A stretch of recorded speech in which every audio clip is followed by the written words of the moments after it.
Vous écoutez les assemblages d'idées. Mon nom est Nc'Nean Roberge. Nous sommes à la Grande Dégustation à Montréal et le lancement du journal Les assemblages d'idées et ainsi que notre infolette d'affaires. Inscrivez-vous pour recevoir des news, recevoir les podcasts que vous écoutez présentement et tout plein d'autres news de l'industrie. Je suis en compagnie de Leonardo des affaires brassicoles. Bonjour tout le monde, ça va bien?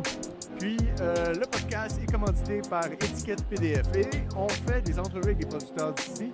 Et donc là, on a Tyler Hill, Trade Marketing Executive at Nc'Nean Distillery. Hi. Hello. Thank you for having me. How do you pronounce your distillery? Nc'Nean Distillery. Nc'Nean. So, first of all, tell us a little bit about the distillery. How long, what you're doing, where you come from. Sure.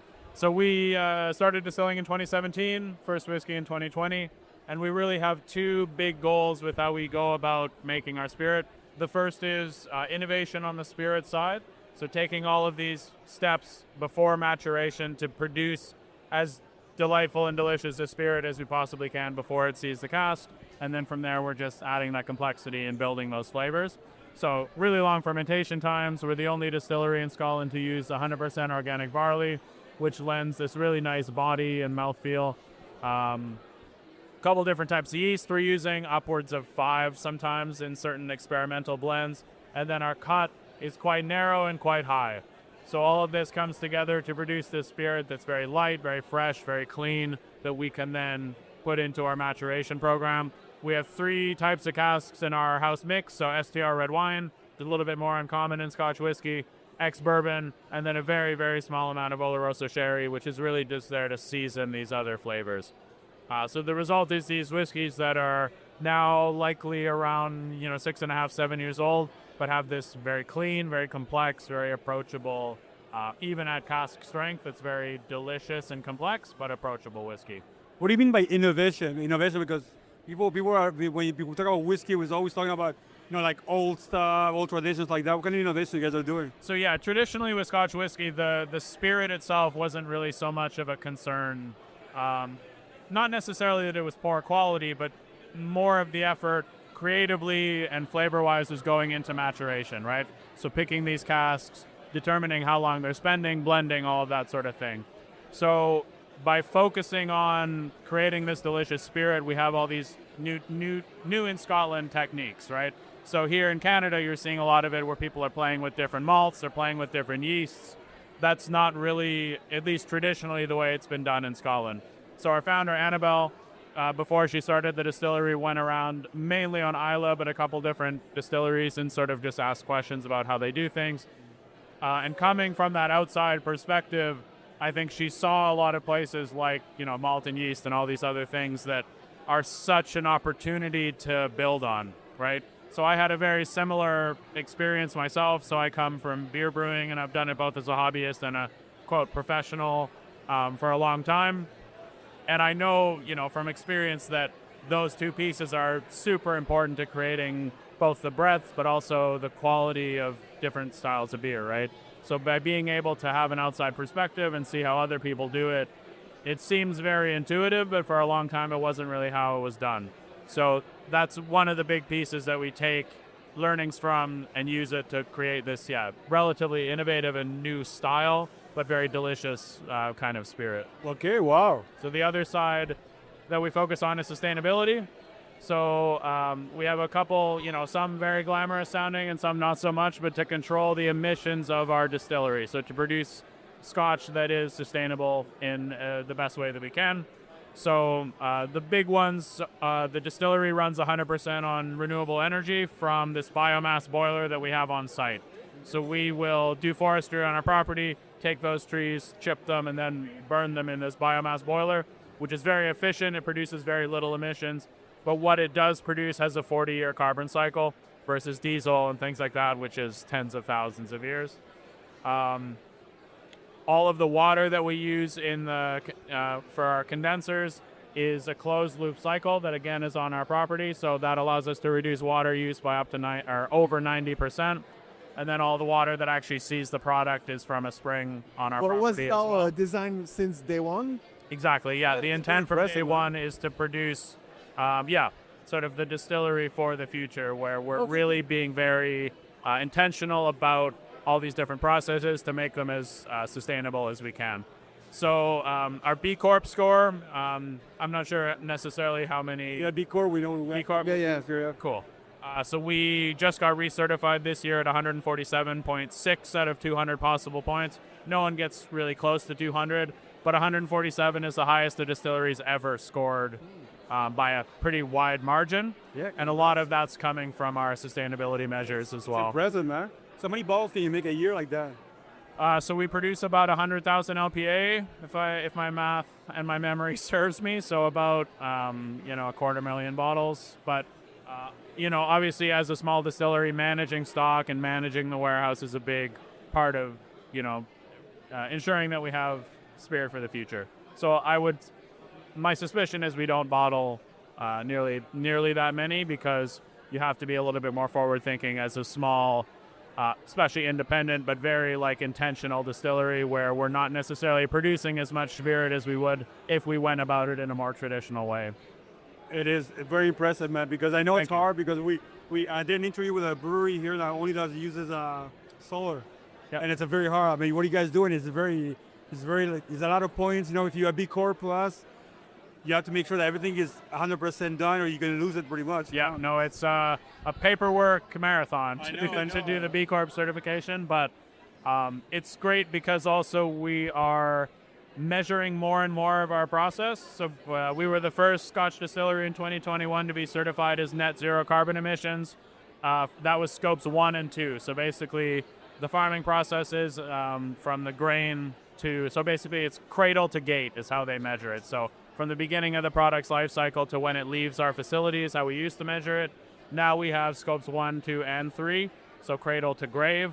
So all the way from the barley being planted, all through our production cycle, through distribution, through recycling and the end of life for the product. We're measuring the emissions for all of that, and we've actually been able to reduce the per bottle emissions over that time. So the more we're able to measure, the more we're able to control, and we're having success really bringing that number down over time. And again, some of it's very unglamorous. You're weighing trash, you're doing all these different things, but when it all comes together and you see that full picture of what we're able to achieve, it's definitely inspiring. Since we love talking about business and profession in business, so what does a trade marketing executive He do? drinks, man. Yeah, he drinks around the world. I drink whiskey, yeah. So I basically work with our trade partners in the UK, so bars and restaurants as well as shops, and basically help them to tell the story of Nc'Nean as best they can. We're a pretty small team, so there's a lot of different hats that you wear, but that's really the biggest part of it, is selling through these people and helping them just spread the word about the distillery and really inform people about our products in the best way that we can. So that can be hands-on, like going into the shop and talking to them and training staff. It can be giving them the materials that they need, like sell sheets and things like that. So, but yeah, really partnering with our retailers and making. A part of having to making some sales and what's the main challenge of doing what you do right now? Well, so I think being a smaller distillery, we have less resources than a larger outfit does. So we have to be more strategic and more scrappy with how we approach things, which I really like. I've owned my own business in the past, so that whole idea of making the most out of very little is something that I'm used to. What kind of strategy do you have? I won't get, when I give all my secrets away, but being very hands-on, right? It's like people putting our team in front of people and telling the story and being very present with them is a great way for us to reach those people versus, a larger distillery that just produces marketing materials and can pay for placements and all these sorts of things. We have to sort of put the footwork in to secure these listings and then maintain them versus just throwing money at the problem, which with the state of the market, I think a lot of bigger distilleries who maybe had that solution in the past of just giving people money, they're now seeing that they're having a little bit more difficulty continuing to do that. So I think a lot of this sort of hands-on type stuff is more and more common these days. Your distillery, how what is it? Is it like people can go and drink there, eat there? Yeah. So we don't have like we have a sort of accommodation on the same property, but really the main thing that we have to offer there is our team. So when you come for like a tour of our distillery, the team is very welcoming. They'll open every door at the distillery and show you what's behind it. So for people who care about how the spirit's made, for people who are curious about what we're doing, again, with that more like innovative technique, they are there to show you all that you want to see. But, they've also got that northern hospitality, so they've got biscuits and tea and whiskey for you as well. So they're a great group of people up there for sure. I don't remember where you come from, where the distillery is. I don't remember. So we're on the west coast, just north of the Isle of Mull. So we look across the Sound of Mull at Tobermory. Even on a foggy, cloudy day, you can see the city pretty easily. So by boat, so Auburn's like an hour to the southeast. By car, you got to go all the way up to the Corn Ferry and come back down. So it's a little bit out of the way, but we make it worth it for you. It's for good, sure. Man. Yeah. So tell me, right now you're at Grande Dégustation right now, you're selling your whiskey, stuff like that. Yep. So what is the biggest challenge right now for a company like yours? It's a small size for a whiskey company, distillery company. So what is the biggest challenge you have right now for a company? I would say that, depending on the different provinces that you're approaching in Canada, you're going to have these different regulatory, hurdles to jump. Yeah. I don't want to upset anybody from the SAQ with who are maybe listening, but having that, having to go in and play the bureaucracy game is a little bit challenging, especially when we don't always have people on the ground. So we have partners here, Le Frère Spirit, who helps us significantly with our presence in Canada. But even looking outside of Quebec, like organizations like the LCBO and BCL can be challenging for a smaller business to navigate. So, and I've worked for distilleries in Canada as well that have similar sorts of experiences. So it depends how big they are. Yeah. Exactly. It's not just international distilleries, but the regulatory environment can be a challenge from time to time. But it's just another creative problem to solve. So you're here to promote the product, but you making just small batch, or so how you decide where you will export or distribute your product? Yeah, so part of it is ability. So obviously being based in the UK, getting Germany and France and these sorts of places is a little bit easier for us, but also part of it is just feedback from the consumer. So again, Le Frère Spirit is a huge help for us, but we're seeing success in the Canadian market, and we see basically a reason to come. So it's a little bit farther for us. Similar idea with the States, where we see these opportunities, and as a small team, you have to take advantage of them. So it's, and often it's these smaller markets that surprise us all the time. So like Slovenia and the Nordics, especially Finland, it's maybe a little bit of an unexpected success, but we're having these really big successes in these markets that maybe aren't ones that you would single out if you were just going to make a plan and have to stick with it. So it's really that feedback of how our products are perceived. And I think especially here with sort of the birth of the craft distilling scene and people being a little bit more careful with the whiskey that they're choosing, drinking less but drinking better, if you want to sound like a salesperson. Allows us to kind of present our products in a way that is very natural, right? Like we don't necessarily have to convince people that craft whiskey can be good or smaller distilleries can make just as good stuff as larger ones, or that young spirit can be just as delicious as, whiskey 3 or 4 times the age. So it's one of these pieces that I think maybe in the past would have been more challenging, but what's happening, especially here in Canada with like craft distilling and people discovering really delicious whiskey made here, they like that story of small producers and independence and more careful, intentional production. So one of the things I like when I see you is your design. Yep. You have an amazing design. What does it represent and how does it work? Yeah, so if you haven't seen our bottles, they have this really beautiful like botanical design on them. So you can see here. Yes, exactly. So part of that is reflecting where we come from on the Wild West Coast. It's definitely a very green, very beautiful part. But then also this connection to nature that we try to reflect with our products, right? Like not necessarily just letting those ingredients speak for themselves, but then also the sustainability piece. So it really connects to a bunch of these different aspects of what we're doing. our goddess muse, because of course you got to have a goddess muse. So our name Nc'Nean is a shortening, so her name is Nc'Nean. So she's the Gaelic queen of spirits, but she's also this protector of nature, sort of huntress, protector of nature type character. So it all is sort of tying together into this idea of protecting nature, but also reflecting it. Okay.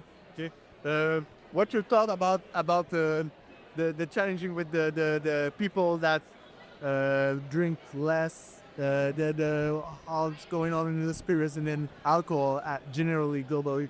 What you think on that?